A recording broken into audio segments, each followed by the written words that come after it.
Go. All right, everybody, welcome back. My name is Dave. This is the Radical Independent. Got one of my favorite guests back on the show. You may know him as he's a commentator and assistant editor over at the Libertarian Institute. You can also see him on a great podcast, Hear and See Him. It's called Conflicts of Interest, along with Kyle Anzalone. Please welcome back Connor Freeman. Connor, how are you, buddy? I'm great, David. Thank you very much for having me back on, and it's always a pleasure. And thank you for the introduction, as always. Yeah, I try. Sometimes these introductions, I try to be professional, but word salad. That's typically what comes out. I wanted to pick your brain about the Nord Stream pipeline, this gas pipeline, that is supposed to supply natural gas to a whole bunch of, I guess, how many countries does Nord Stream, or was it supposed to service?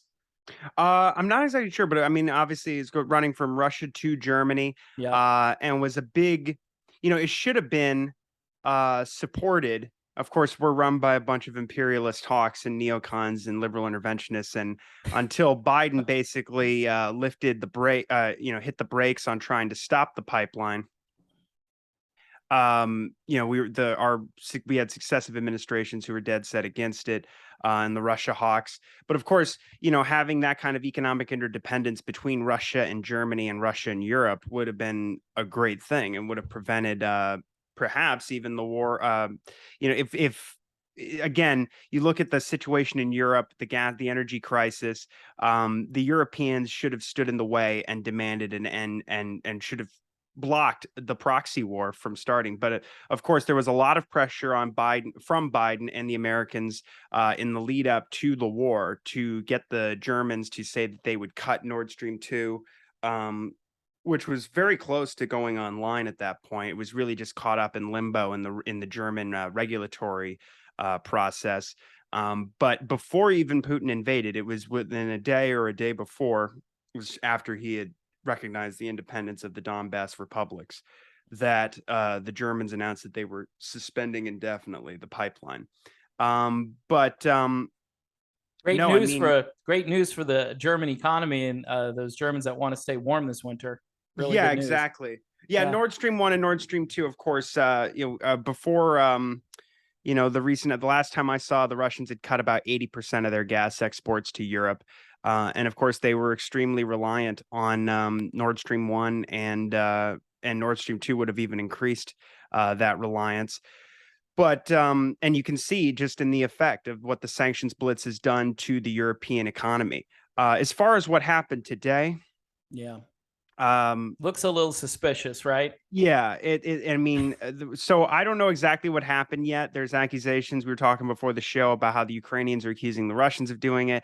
That seems very unlikely, and we both said it reminds us of all the accusations about the attacks at the Zaporizhia nuclear power plant.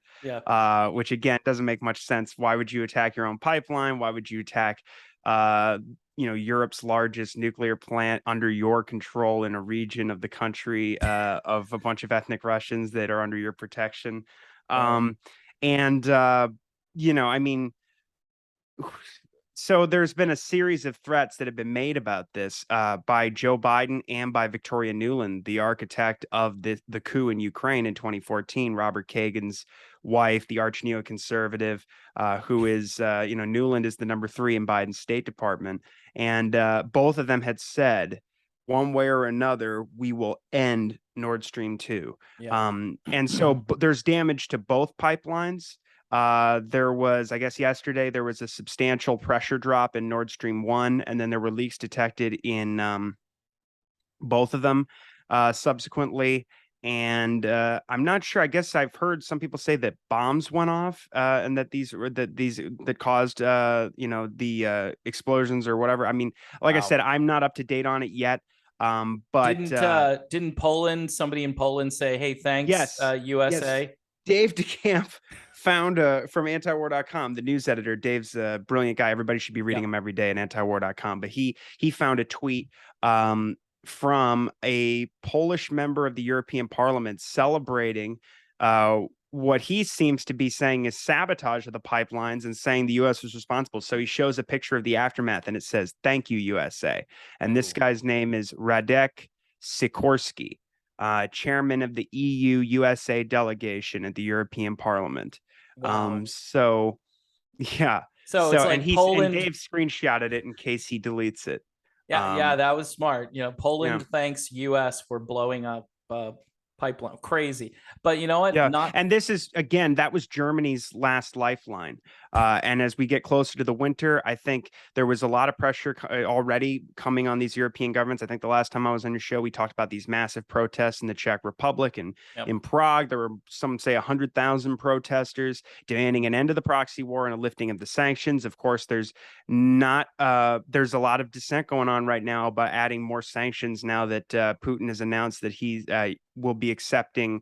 Uh, well, Moscow is saying that they'll be accepting these territories after these referendums are held in Ukraine and Zaporizhia, Kherson, and of course the Donbass republics, Luhansk and Donetsk. Yeah. They were debating a new sanctions package, and the Hungarians are standing in the way. And of course, they need unanimity in order to get that passed. And there's also a dispute over this issue, and we'll get into it. Putin's new announcements, but there's also a debate within the European Union about whether or not to accept refugees from Russia fleeing the draft, fleeing mobilization. Yeah. And it's pretty disturbing to see a lot of them, particularly the Baltic states and I guess the Czech Republic as well, saying, no, you have a duty to your country, so you're screwed, basically, which is pretty wild because you would think that they would want to deprive the manpower from Moscow's war machine, but apparently Right. not. And it does seem like it's an ethnic hatred to say, no, no, no, you're going to die. You're going to go to war and potentially die instead of us just taking you in and depriving you from, being turned into a soldier. Yeah. So Yeah, I mean, I had Scott Ritter on. We were talking a little bit about that, and it's just crazy. It's almost like, again, these people are collateral. It's just it's so bad. Just the human condition when you hear things like this, and you don't understand. As somebody, I mean, I'm not a pacifist per se, but I don't understand war at times. I just don't understand the logic of it. I understand that when one country surrounds another country, call it NATO, basically, right? And then the other country responds after not responding for so long, and then everybody is like freaking out. Everybody just says, "Hey, they were not provoked at all." I mean, and it's just.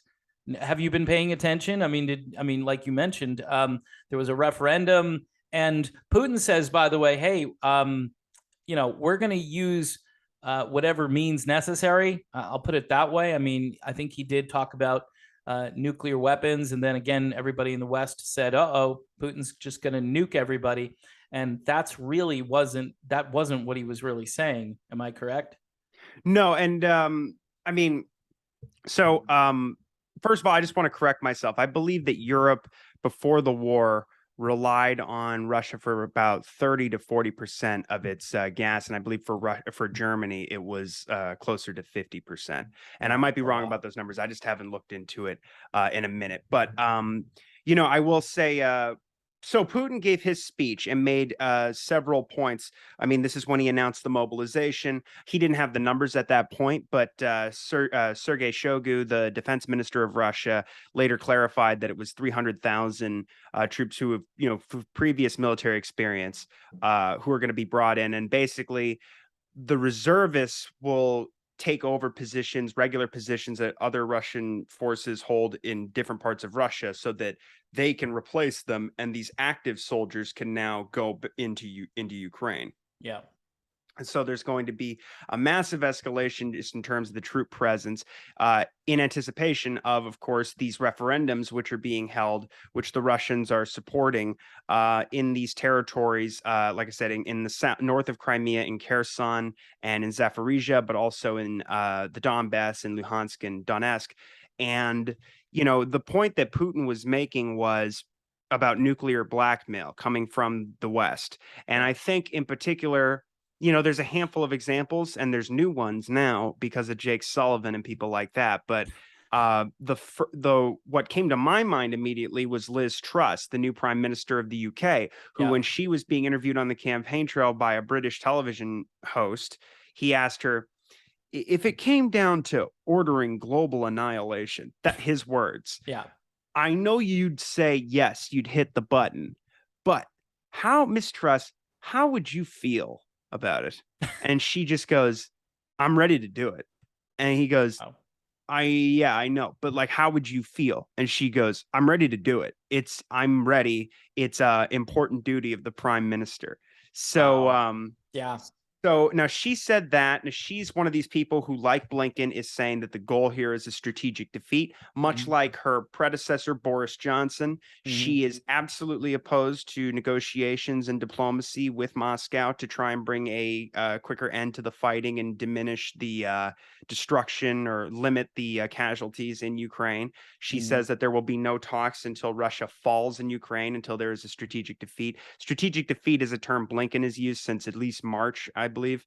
And What do you think so that means, strategic? Like, what does that mean? Like a strategic, like they I are. think, well, ostensibly, yeah. I mean, do they really believe that Ukraine can take back Crimea and all the territory in the Donbass and all the territory in No. the east and in Zaporizhia and Kherson? No, I don't believe so either. But what they want to see, they clearly don't care how many Ukrainians die, how many cities get destroyed, how many people flee their homes, and what happens to the country itself. What they want to see, as Lloyd Austin made very clear, especially in April after visiting Kiev with Blinken, is that what they want to see is a weakening of Russia to the point where, as he said, they can no longer do the kinds of things they're doing in Ukraine. And Yeah. so, and we've heard other quotes like that since. Later in April, it was the Turkish foreign minister who said after the NATO ministerial meeting of these foreign ministers, he said that it's become clear to me that, I don't know how much he referenced the talks in Istanbul that actually nearly succeeded a foundation for actual peace. At least it appears that way. And we've had that, verified for all intents and purposes at this point. But he Yeah. said that there's several NATO members who are content to keep the war going in order to weaken Russia. They would rather see the war continue. And the Washington Post reported on April 5th that for some NATO members, it is preferable to continue to see Ukrainians continue fighting and dying than for the war to end too soon.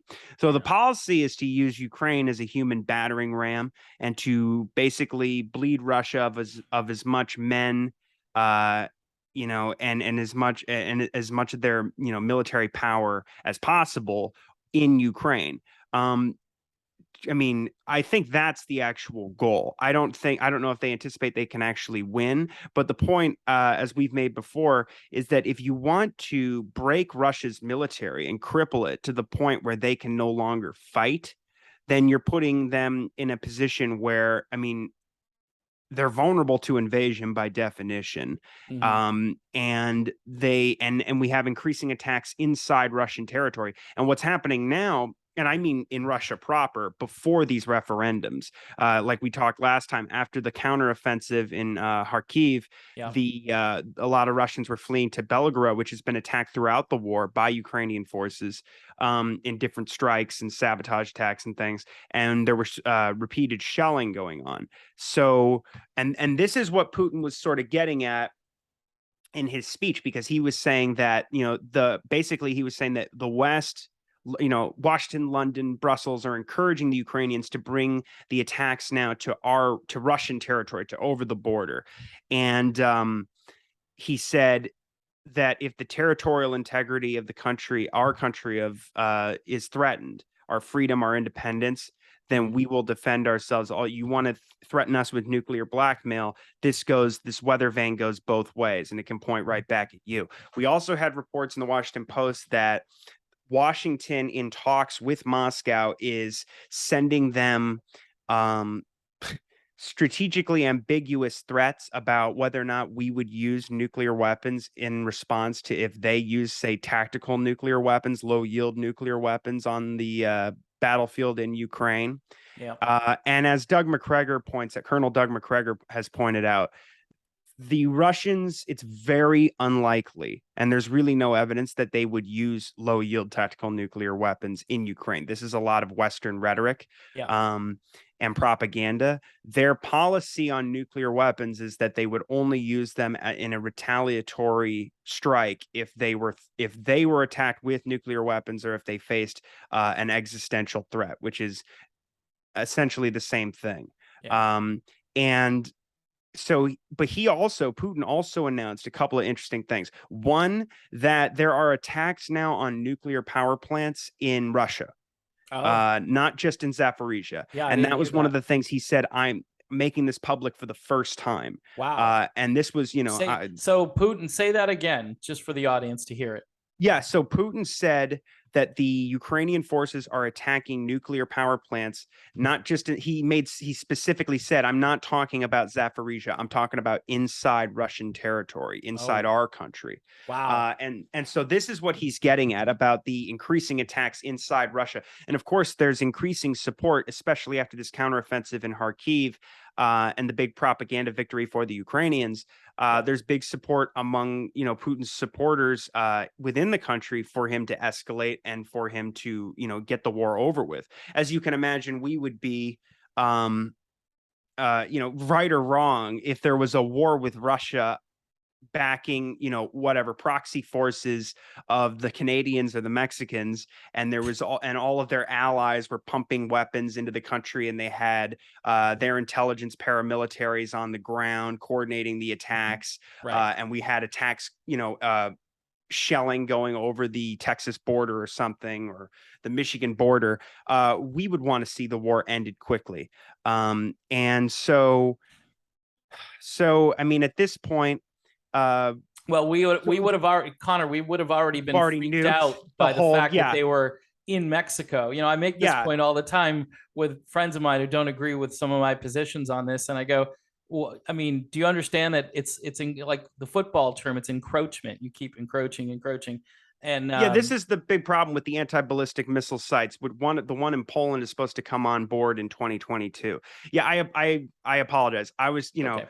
thinking about how we would react and trying to put people in the shoes of the Russians. But at the same time, yeah, John F. Kennedy threatened to burn the world down Yeah. over the the Missiles, nuclear yeah. missiles that the Russians had put in Cuba, which is only because we had put Jupiter missiles tipped with hydrogen bombs in Turkey pointed at Russia. And thankfully, Kennedy and Khrushchev had a pretty good relationship under the circumstances, were able to negotiate where the Americans could ostensibly look like they stood their ground and escalated until the Russians backed down. But basically, the agreement was the Russians will take their missiles out of Cuba, and then shortly afterwards, in a less very quietly, we'll take our missiles out of Turkey. Otherwise, Right. that wouldn't have been resolved. But the ABM sites, the Aegis Mark 41, MK 41 dual use missile launchers that are in Romania, which are manufactured by Lockheed, and they say it's the most like flexible missile system. It can fit any missile into any cell.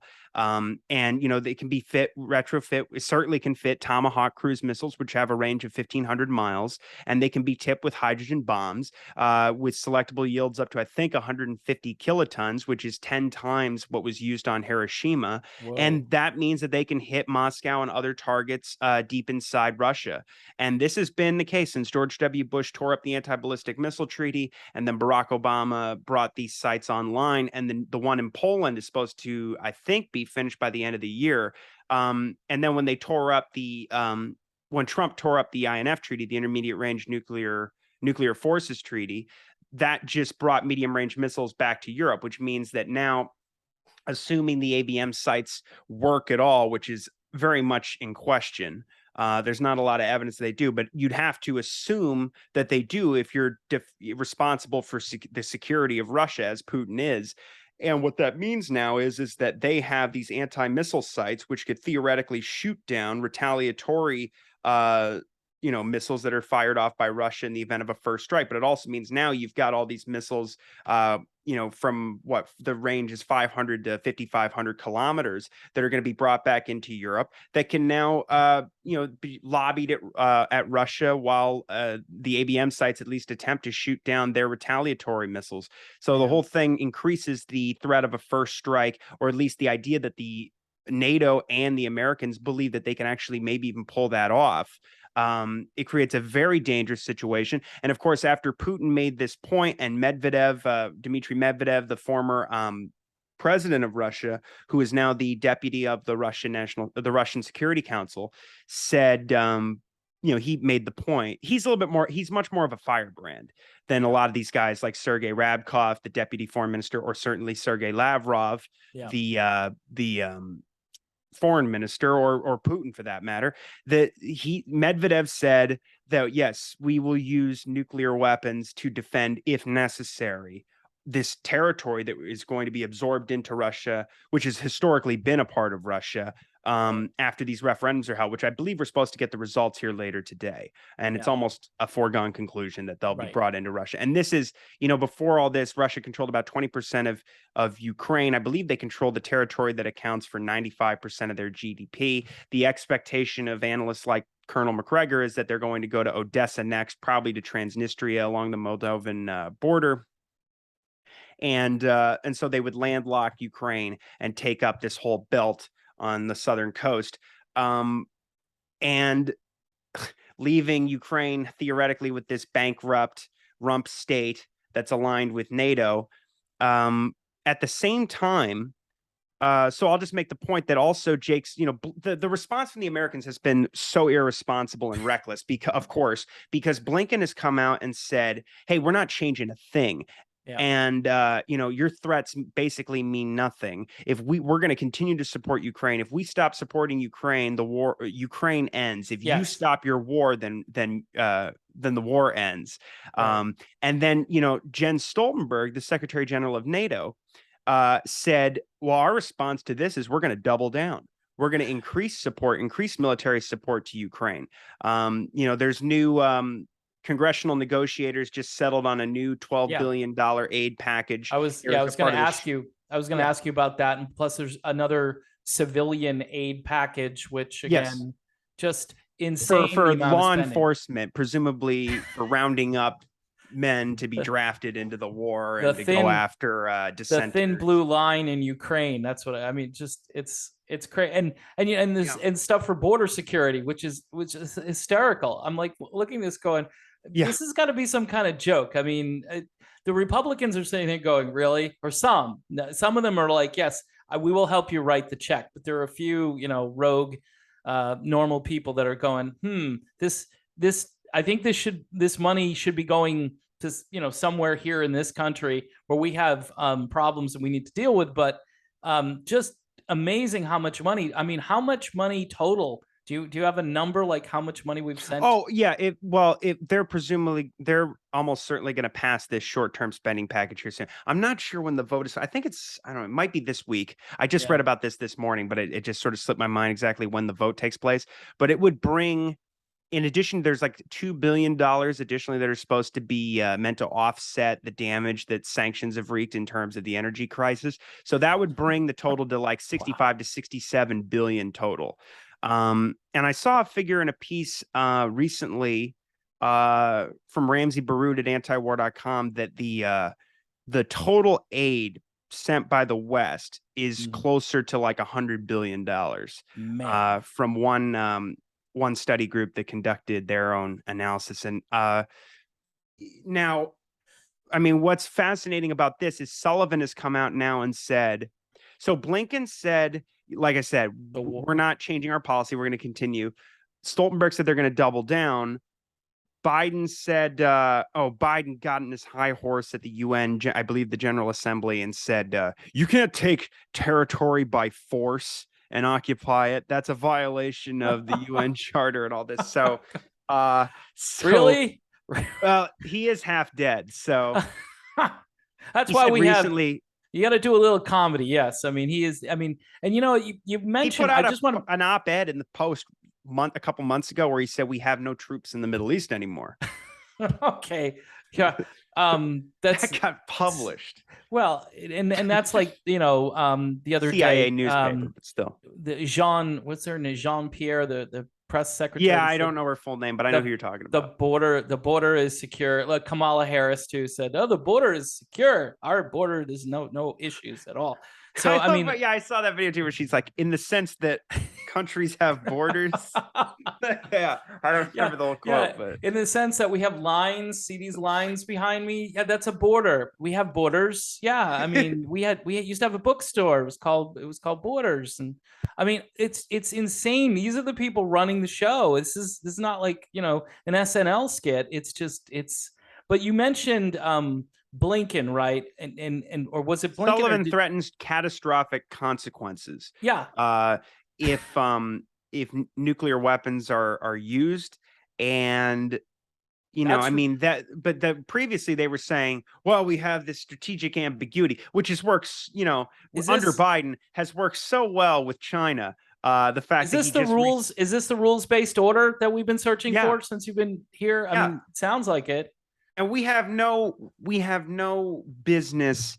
I mean, think about it. They're talking about going to nuclear war and killing all of us, billions of people, for a country that's not even an ally. Nope. I suppose. I mean, here's the thing. They do the there's a what's his name? There's a NATO Secretary General. Name, was it Rasmus? I'll find his name really quick, but they're trying to basically put together his name is, okay, so he was working with his name is Anders Rasmussen. I knew it was Rasmussen. I couldn't remember the first name. They're putting together something called let's see, it is called the Kiev Security Compact. And basically what it is, I mean, this is how the U.S. started the war, which is, Bush promised to bring Ukraine and Georgia into NATO over Europe's, dead body and against all their wishes, and saying they would never accept this. Yeah. And then, of course, Obama launched the coup. Trump started arming Ukraine. Biden turned them into a de facto NATO member through bilateral agreements, through the Defense Department in particular and the State Department.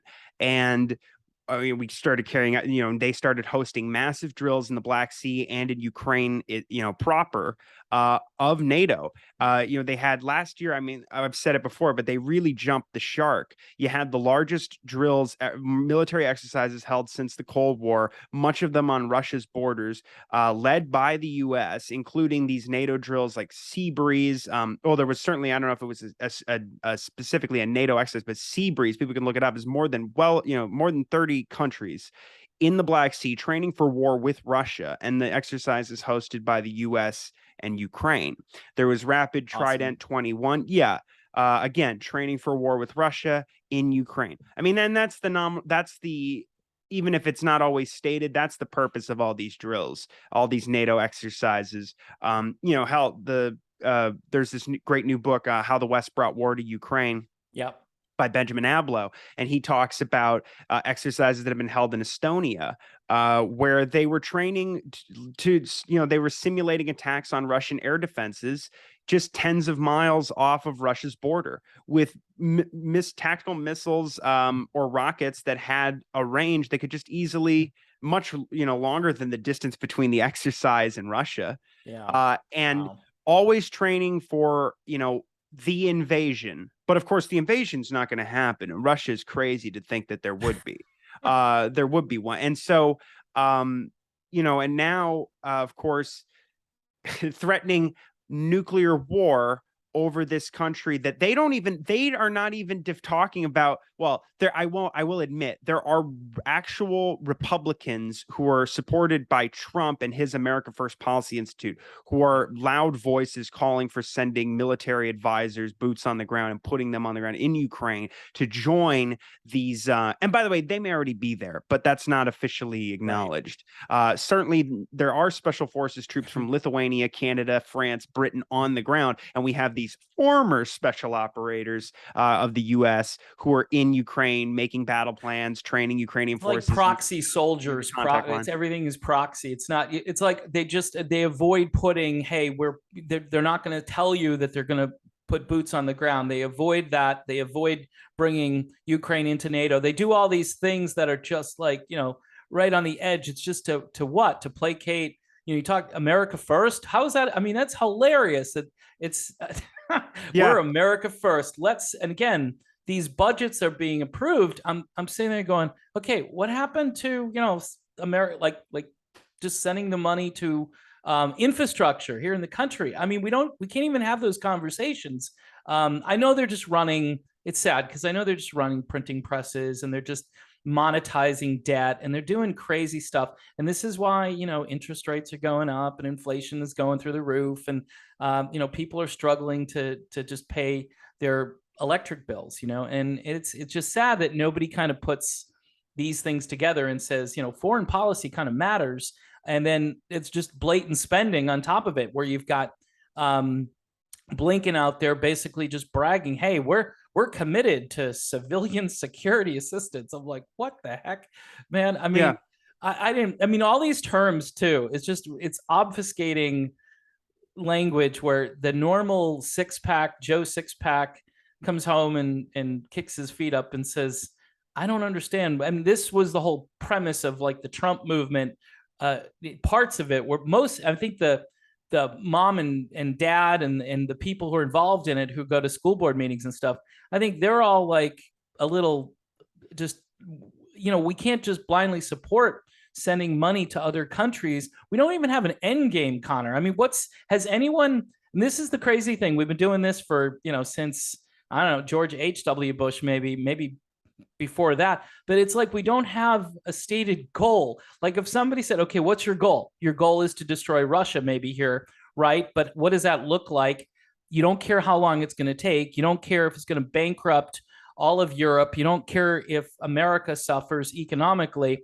And, we're just writing blank checks and it continues, and both parties, and this is why I'm not a member of either political party anymore, major political party, I should say.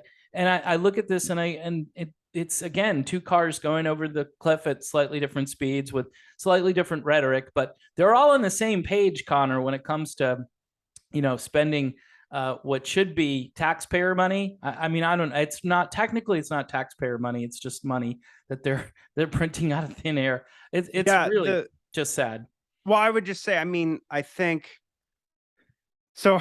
If you look at like, for instance, the parallel China policy, they're getting ready to debate overturning the one China policy, full stop. They're talking about making them a major non-NATO ally, giving them $6.5 billion in military aid, increasing their stature, and approaching official status within a bunch of international institutions, of course, stage managed and facilitated by the United States.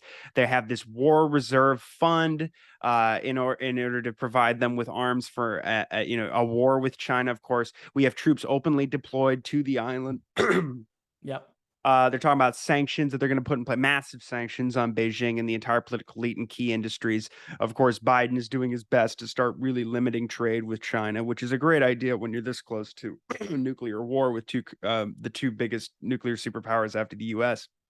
And we have and of course, Biden keeps making these gaps going. We are committed to send U.S. men and women, was the quote from that 60 Minutes interview, to Taiwan to defend them against in a war with China. That wouldn't happen if not for U.S. policy. The Chinese do not want to go to war over Taiwan. They would be content to wait until basically forever to reunify peacefully. The problem is that our policy is, I mean, it would be like if they were just trying to steal one of the states and set them up for a proxy war with Washington.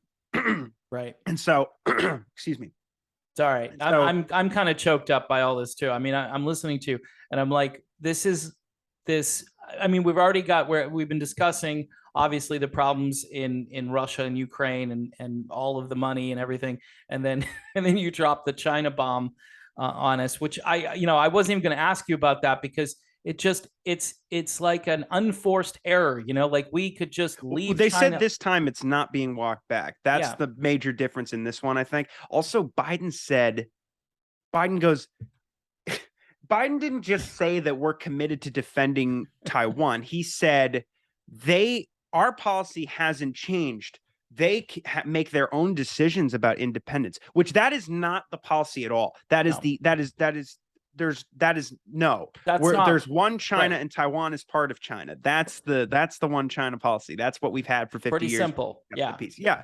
And so now then Kirk Campbell, the architect of the Asia pivot under Barack Obama, this is the largest military buildup since World War II, shifting 2/3 of all American air and naval forces to the Asia Pacific, preparing for a war with China, surrounding them with hundreds of bases and military installations.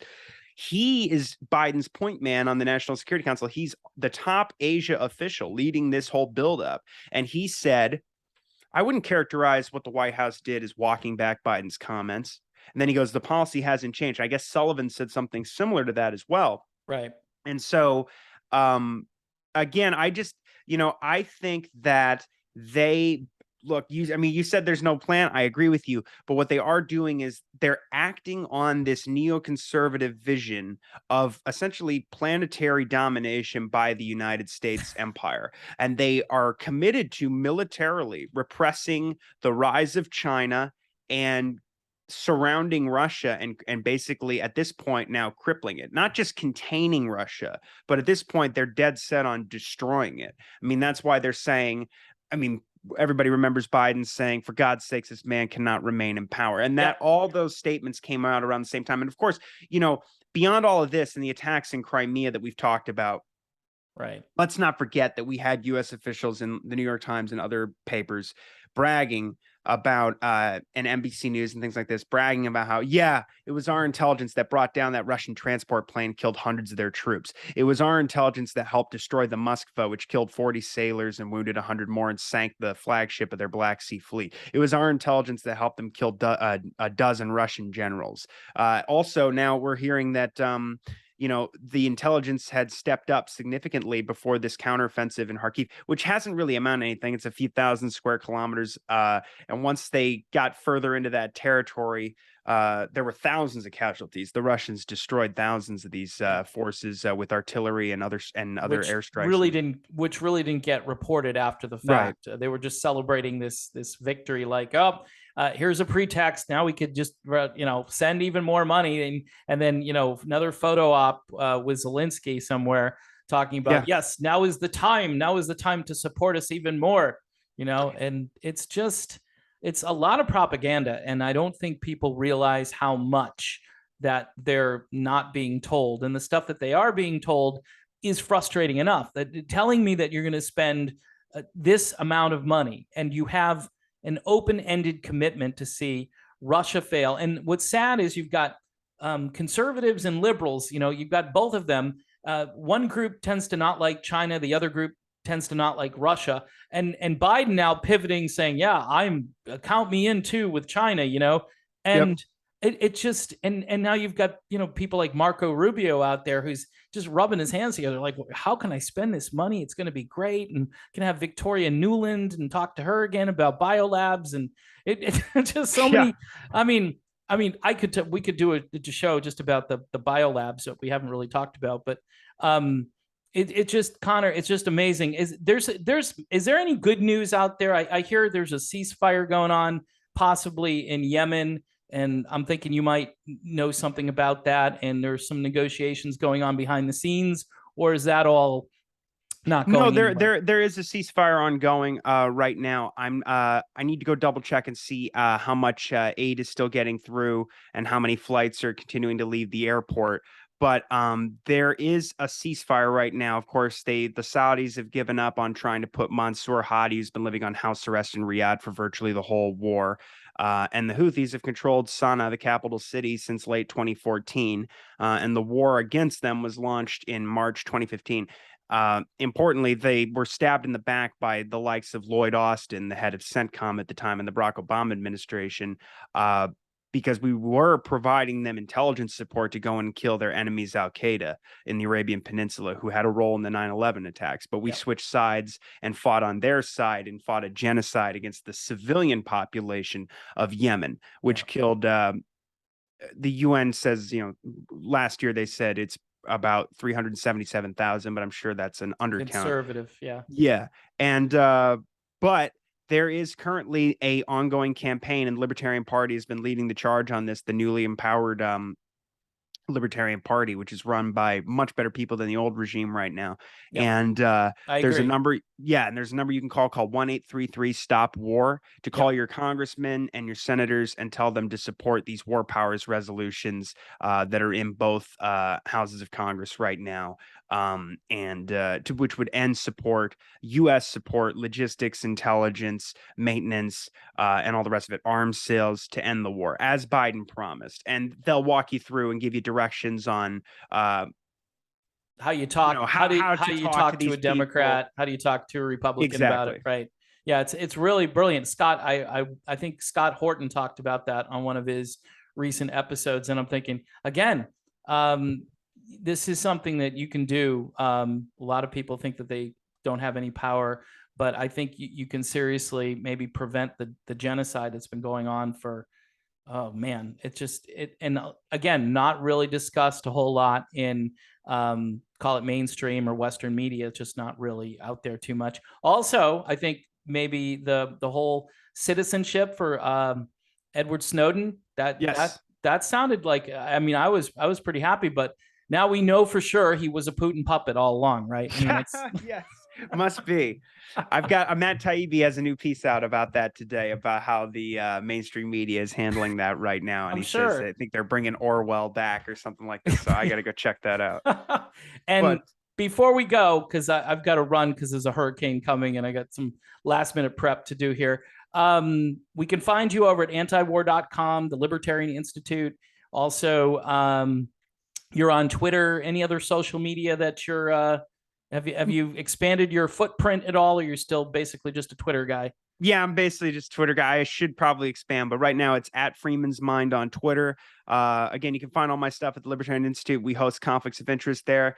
And you can find some news articles I've been writing lately at antiwar.com. And we host both sites, antiwar.com and Libertarian Institute, host our show, Conflicts of Interest. And libertarianinstitute.org, antiwar.com, and at Freeman's Mind 96 on Twitter. Yeah, I watch you guys a lot. You and Kyle, you guys do a great job just actually reporting the news, which is cool because you don't see that too often. And folks, you got to go subscribe. Conflicts of Interest, the Libertarian Institute is a great organization. And I know you guys do some kind of promo over on your YouTube where you have a sponsor. Now, this content is not sponsored, but I think that's a great idea. You can help support your channel over there and get some great products as well, right? Yeah, absolutely. There's a great, we work with Paloma Verde, which is the best CBD I've ever used.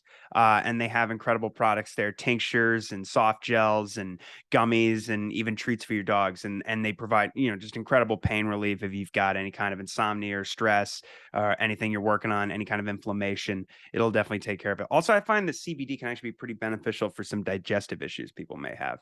Nice. Spoken like a true libertarian. I like it. Yeah, exactly. Sorry to throw that in there, but hey, it's that's why it's cool being a libertarian. All right, Connor, thanks again so much, and I'm sure we'll talk again soon because within a few days there'll be a ton more to cover, and I'll try to lay off of you for a little. I've got probably a lot of things I'm going to have to deal with here, like power outages and trying to clean the place up. So thanks again for coming on, though.